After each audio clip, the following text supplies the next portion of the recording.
Section 1, the automation fallacy.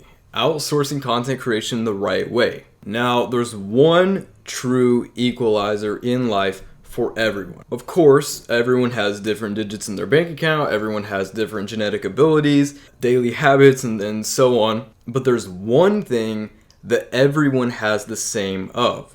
It's time.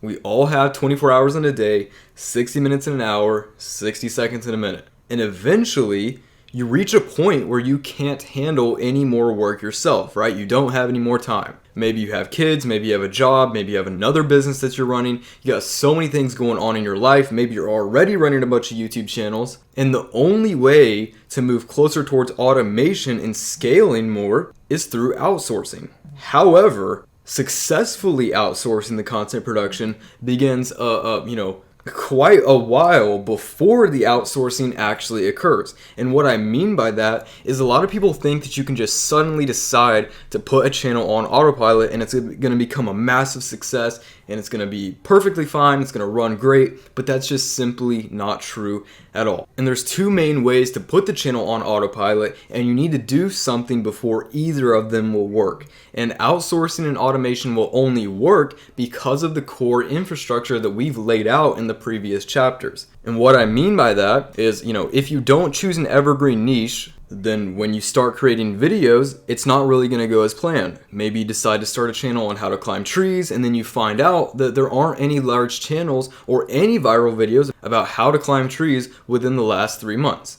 Now, obviously, the root cause of that, the root cause of your channel failing and not getting any views is because you chose the wrong niche. And your mistake would be caught before you wasted hundreds of hours creating your channel, doing keyword research, and creating videos because of the blueprint I've laid out for you, right? And let's look at another example. Let's say that you choose a niche and you decide to niche down. So for example, if you choose the tech niche and you decide to only upload videos about Elon Musk, but soon discover that none of your videos are getting views because you didn't properly validate them with the 3-step video idea formula, then you need to go back to the drawing board, right? And so if you're not experiencing any success, you need to answer these two questions truthfully. Question 1, are you honestly doing research to see if the videos you're uploading have performed well for other channels? And are you making small iterations to transform them into your own ideas, right? Not completely changing the whole video, just making them better. Question 2 would be, have you been consistently uploading new videos every single week and going into your analytics and analyzing each video, trying to find potential improvements in order to make every video better than the last? And I don't mean just skimming through your analytics for 5 minutes and saying, oh yeah, I guess there's nothing to improve on. I mean really digging deep, comparing each video to your competitors, putting yourself in the shoes of a viewer, asking yourself what would make someone actually click and watch your video over all the other videos on YouTube. Because you got to remember, just because you think your videos are good doesn't mean other people do, right? Compare every part of your videos to the most successful similar videos and try to find out why yours isn't as good. Because if it's not getting views, it likely means that the video is just terrible. Because if you're not doing the work, you'll never be successful. That is one thing I can promise you.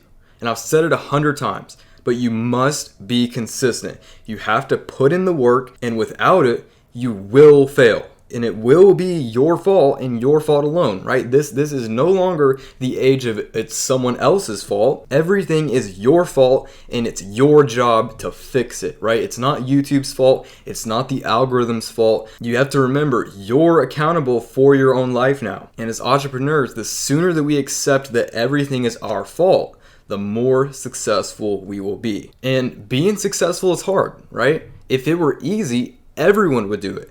You can be successful or you can make excuses, but you can't do both. And the Tube Money Masterclass students have proven again and again that this formula works every time if you're consistent and follow through with it, right? Successfully putting your channel on autopilot and scaling with additional channels is the explosive return from the compound interest that you've been accumulating incrementally from your consistent and massive actions. And everything in this course has been laid out and specifically been designed for your success. So in order for outsourcing and automation to work, you have to continue to follow my strategy and stick with it, right? Think about YouTube, building your YouTube empire as building blocks.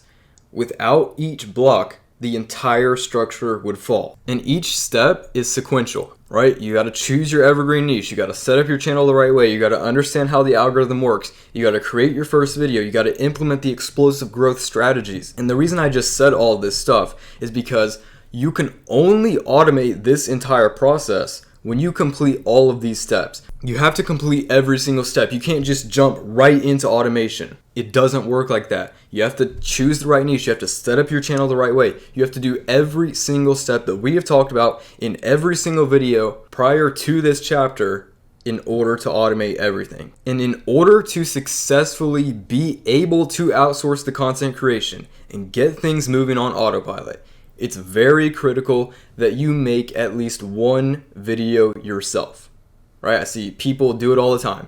They try to jump right in, literally they'll ignore all of the other chapters and just try to jump right in, put the thing on autopilot, and they have no idea what they're doing, right? They didn't create a video themselves or listen to anything that I was saying in all the other chapters. And by doing that, not only are you wasting money, because it's definitely not super cheap to hire a full team, but it doesn't work, right?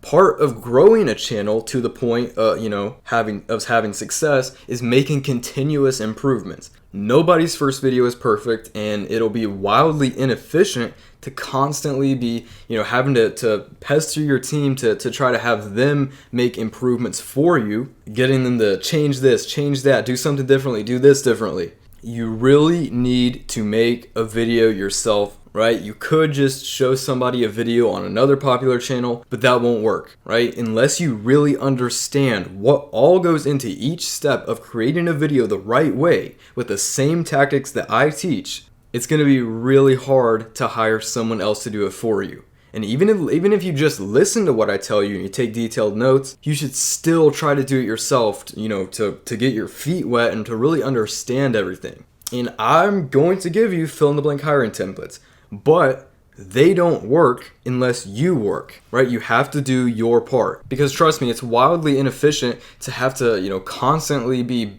asking your team to change things, change this, do this differently, because no matter what you do, your first video isn't going to be 100% perfect. Or, let's say once you start uploading videos, you begin to analyze your analytics and you discover something in the audience retention graphs. You're like, oh, wait a second, maybe I should stop doing that because it's causing people to dip and leave the video. And the truth is, change in your videos is a good thing, right? It means you're improving, but it's really important to only, introduce, changes not all the time. You really want to set up standard operating procedures as soon as possible, and you're not going to be able to fully automate this entire thing if you just right away give them full control over everything, right? You're going to need to improve your videos over time, especially when you're starting out. You should be improving with every video that you upload until, things start to take off. So just trust me, I have tested it myself. I know what's going to be easiest for you. And if you make one video yourself, it's going to make all the difference, right? Make a video yourself before you hire anyone. And if you really want to speed up the growth process, I wouldn't hire anyone until you're already picking up some traffic. And, by the way, the only person that you're going to need to hire, even on your first video when you make it yourself, is the voice artist, because you can't do that yourself, right? I don't recommend doing that yourself. But other than that, you shouldn't be going through here trying to implement all these things that I'm going to be talking about in this chapter until you've made at least one video yourself. Trust me, it's what works best, and it's what's going to give you the greatest chance of having success with this.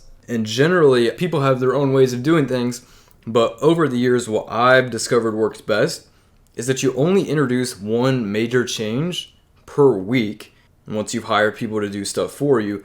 Otherwise, you're gonna, you're just kind of defeating the point of even hiring them in the first place. Because if you're constantly throwing stuff up at them like, hey, like, we're going to start doing it this way, don't do it that way, we're going to change this, we're going to change that, stop doing it that way, you got to change this, you got to change that, right? They're going to get really annoyed and, even leave and go work for someone else and stop even working with you, right? I've seen it happen plenty of times before.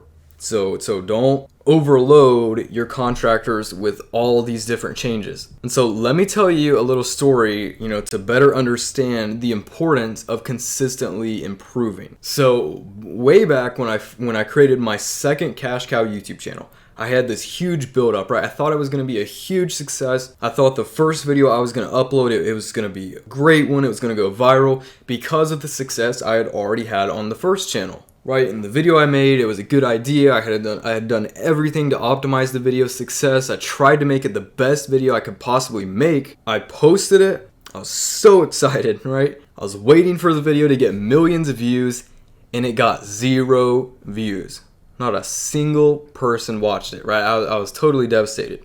But, since I was, and still am, part of Team No Excuses, I decided not to think about that as failure, but feedback. And so I used the feedback on the next video. I tried something different, right? I tried even harder to improve on this next video. I watched the entire video multiple times to see if I could find anything to improve on that, maybe my competitors weren't doing. I compared it to theirs multiple times. I looked everywhere I possibly could for improvements. And then I actually improved everything I could. I posted it and it got 10 views. Right? It's definitely not a lot, but it's a lot better than 0. And basically what I did is I kept repeating this process of trying to make my next video better than the last one. And a few months later, that same channel that got 0 views on the first video was getting 20 million views per month. And so even if you post 100 videos and you don't see crazy results, you can't quit.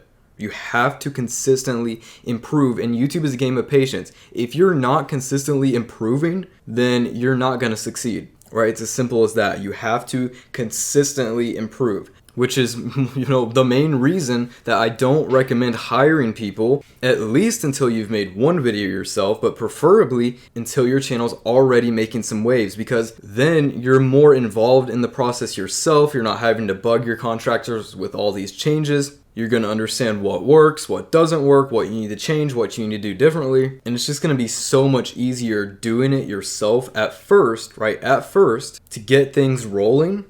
And then once things are starting to pick up and doing well, then you can hire people. But make at least one yourself, right? You don't have to make 100 videos yourself, even though I would recommend it, right? I would recommend making as many of them as you can until you're having success, but at least one, right? Got to make at least one yourself. And so at this point, your niche has been selected, it's been validated, so you picked a proven niche. Your YouTube channel's been set up, and when you start to drop all of these breadcrumbs all over the place, like selecting a proven niche, getting, good channel branding, good channel art, implementing the right settings, going over the 3-step video idea formula, looking at all these things, doing keyword research, it starts compounding and will slowly start to make noticeable gains. And remember, only you know if you're doing these things. I can't, and no one else in the world can do them for you. Only you know if you selected an evergreen niche and properly validated it. Only you know if you learned how the YouTube algorithm works.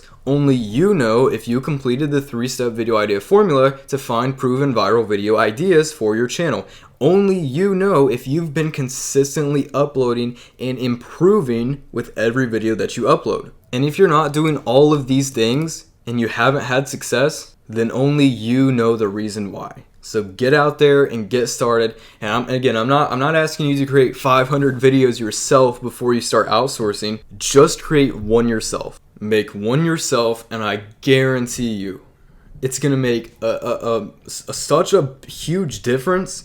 And you're gonna understand exactly why I recommended to make one video yourself. And the best time to start is now, but you have to start, right? You have to do it. And so at this point in the course, if you haven't created at least one video yourself and this is your second time going through the course, stop here. Because at the end of the day, it's up to you, right? You don't have to listen to anything I say, but if you can't even make at least one video yourself, And of course you hire someone else to do the voiceover, but if you can't even do one video yourself, it's just going to make it so much harder, so much more difficult to hire, train, manage an entire team if you're completely inexperienced and have no idea what you're doing, and all you're doing is just relaying information from the course with no prior experience of actually doing it yourself, right? And again, you don't have to. If it's a deal breaker for you and you decide not to continue with this business model just because I'm recommending you to make one video yourself, right? You can